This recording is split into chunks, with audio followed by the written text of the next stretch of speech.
बाप, तू जो आसमान पर है, तेरा नाम पाक माना जाए, तेरी बादशाही आए, तेरी मर्जी जैसे आसमान पर पूरी होती है जमीन पर भी हो। हमारी रोज की रोटी आज हमें दे, और जिस तरह से हमने अपने कसूरवारों के कसूर माफ किए, तू भी हमारे कसूर हमें माफ कर, और हमें आजमाइश में ना ला, बल्कि बुराई से बचा, क्योंकि बादशाही और कुदरत और जलाल हमेशा तेरे हैं। आमीन। दुआ का मतलब है मांगना और खुदा की तरफ रजू लाना। अजीजों, खुदा ने हमें बहुत लाड प्यार दिया, हमारे गुनाहों की खातिर कुर्बान हुआ।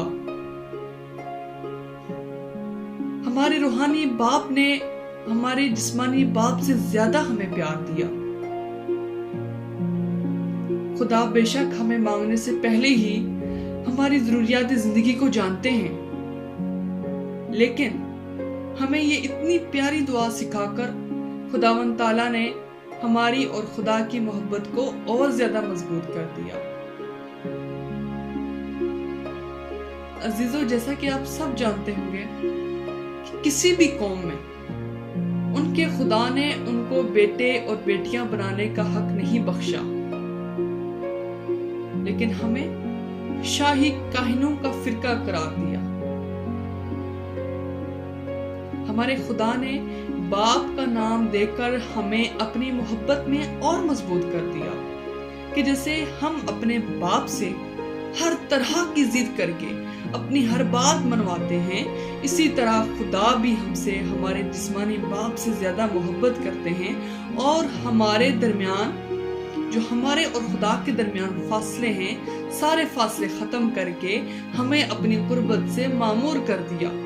और साथ ही कलाम में बयान कर दिया कि कौन सा ऐसा बाप है, अगर तुम उससे रोटी मांगो तो वो तुझे सांप दे, तुम अंडा मांगो तो वो तुम्हें बिच्छू दे।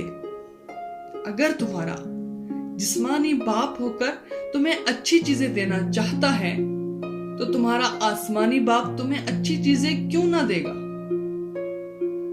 दोस्तों, बाप का नाम देकर खुदा ने हमें आजादाना तौर पर दुआ मांगने का मौका भी दिया, और फिर साथ ही ये दुआ भी सिखा दी कि अपने आसमानी बाप से यूं मांगो।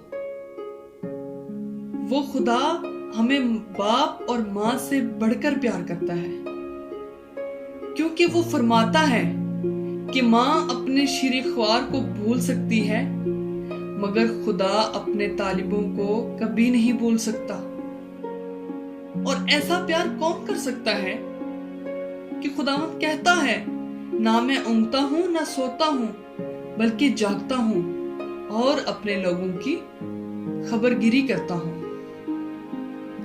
अजीजों, जैसा कि हमने दुआए रबानी पढ़ी, और इसकी जो पहली दो आयतें हैं कि ऐ हमारे बाप, तू जो आसमान पर है, तेरा नाम पाक माना जाए, तेरी बादशाही आए, तेरी मर्जी जैसी आसमान पर पूरी होती है जमीन पर भी हो। ये टोटल मिला के दो आयतें सिर्फ खुदा की हम्द व सताइश और तमजीद के बारे में बयान की गई हैं, और इसकी जो आखिरी तीन आयतें हैं, हमारी रोज की रोटी आज हमें दे, और जिस तरह हमने अपने कसूरवारों को कसूर माफ किया, तो भी हमारे कसूर हमें माफ कर, और हमें आजमाइश में ना ला, बल्कि बुराई से बचा, क्योंकि बादशाही और कुदरत और जलाल हमेशा तेरे ही हैं। आमीन। खुदा की हम्द व सताइश दुआ से पहले भी है, दुआ के बाद भी है।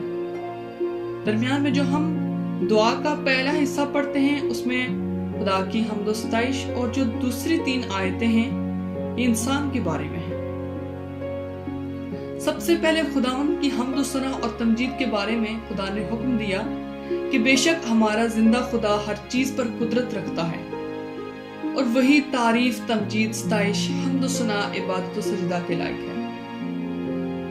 خدا ہمیں سکھا رہا ہے کہ ہم جب بھی دعا کریں، جو بھی دعا کریں، سب سے پہلے خدا کی قدرت کو بیان کریں کہ ہم جو بھی مانگنے کو ہیں، بے شک خدا سب کچھ عطا کرنے کی قدرت رکھتا ہے۔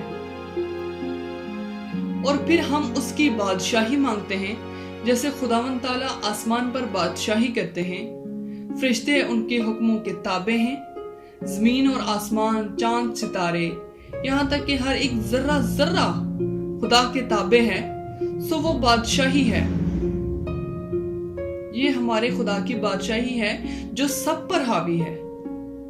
اسی طرح جیسے خدا کی مرضی آسمان پر پوری ہوتی ہے، ہماری زندگیوں میں بھی پوری ہو۔ دوستو، ہم اپنی زندگی کو خدا کی مرضی پر پوری کریں، ہم خدا کے احکامات پر عمل کریں، خدا کو اپنا آقا، اپنا بادشاہ، اپنا سب کچھ مان کر خدا کے احکامات پر عمل کریں۔ اور پھر اس سے اگلا حصہ جو خدا نے ہمیں سکھایا ہے کہ جس طرح سے ہم نے لوگوں کے قصور معاف کیے، تو بھی ہمارے قصور ہمیں معاف کر۔ اس دعا میں خدا ہمیں سکھاتے ہیں کہ ہمیں بھی دوسروں کے قصور معاف کرنے چاہیے۔ اگر ہم سے کوئی بڑا گناہ واقع ہو جاتا ہے تو ہم خدا کی طرف رجوع لاتے ہیں اور خدا سے امید رکھتے ہیں کہ خدا ہمارے قصور، ہمارے گناہ ہمیں معاف کرے گا، اور خدا ہمیں معاف کرتا ہے کیونکہ وہ اپنے بچوں سے پیار کرتا ہے۔ اور اگر ہم دوسروں کو معاف نہیں کرتے تو پھر ہمیں خدا سے بھی معافی کی توقع نہیں رکھنی چاہیے، کیونکہ کلام میں لکھا ہے کہ جو کچھ تم زمین پر باندھو گے تمہارے لیے آسمان پر باندھا جائے گا، اور جو کچھ زمین میں کھولو گے آسمان پر بھی تمہارے لیے کھولا جائے گا۔ اور ساتھ ہی فرمایا گیا کہ تم لوگوں کے قصور معاف کرو گے تو تمہارا آسمانی باپ بھی تمہارے قصور معاف کرے گا، اور اگر تم معاف نہ کرو گے تو تمہیں بھی تمہارا آسمانی باپ معاف نہ کرے گا۔ عزیزو، اس کے بعد خدا ہمیں آزمائش سے بچنے کی دعا سکھاتے ہیں کہ ہم دنیاوی عیش و عشرت میں پھنس کر خدا سے دور نہ ہو جائیں، کسی سخت آزمائش میں نہ پڑ جائیں کہ ہمیں خدا کو چھوڑ کر دنیا کی طرف جانا پڑے، اور خدا سے بڑھ کر ہم دنیا کی رنگینیوں میں کھو نہ جائیں۔ اس لیے ہمارا باپ ہمیں ایسی آزمائش میں پڑنے سے پہلے ہی ہمیں دعا سکھا رہا ہے کہ جب بھی کسی آزمائش میں پڑو یا تمہیں اندیشہ ہو کہ تم کسی آزمائش میں پڑنے والے ہو، ایسے دعا کرو کہ تو ہمیں آزمائش میں نہ لا بلکہ برائی سے بچا۔ بے شک ہمارا زندہ خدا ہی ہر آزمائش پر غالب آنے کی قوت رکھتا ہے اور بچانے کی بھی قوت و طاقت رکھتا ہے، اور ہمیں خدا سے ہمیشہ ان آزمائشوں اور برائیوں سے بچنے کی دعا کرنی چاہیے، کیونکہ بے شک خدا ہی تعریف، عزت اور جلال کے لائق ہے، اور بادشاہی اور قدرت اور جلال ہمیشہ اسی ہی کا ہے۔ آمین۔